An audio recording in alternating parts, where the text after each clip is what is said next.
ان کی خاموشی سے ڈرو جن کا آپ نے دل دکھایا ہے، کیونکہ اگر انہوں نے کچھ کہا نہیں یا کیا نہیں تو بدلے میں اللہ ضرور کرے گا۔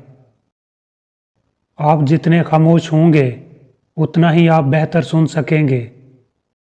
جب خاموشی کو ہتھیار کے طور پر استعمال کیا جائے تو یہ الفاظ سے بھی زیادہ زخم دے سکتی ہے۔ احمق اپنی بات سے اور عقل مند اپنی خاموشی سے پہچانا جاتا ہے۔ خاموشی سے کی گئی دعا اور محبت دونوں ہی بہت طاقت رکھتی ہیں۔ خاموش رہنا بہت مشکل ہے، لیکن خاموشی بہت بہترین انتقام ہے۔ خاموشی بھی ایک عظیم نعمت ہے، خاص طور پر اس وقت جب اختلافات زیادہ ہوں، آوازیں بلند ہوں، علم کی کمی ہو اور دلیل کی کوئی اوقات نہ ہو۔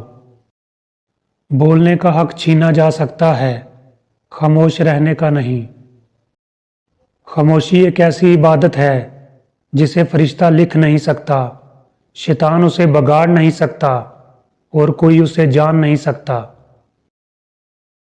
خاموشی آپ کے ذہنی تناؤ کو کم کر کے آپ کو باشعور انسان بننے میں مدد دیتی ہے۔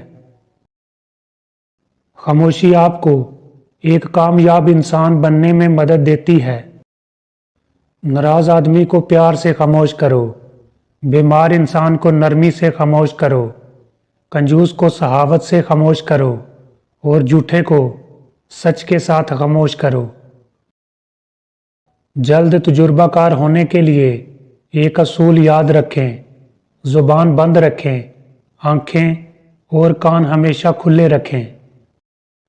جو اللہ اور قیامت کے دن پر ایمان رکھتا ہے اسے چاہیے کہ اچھی بات منہ سے نکالے یا خاموش رہے۔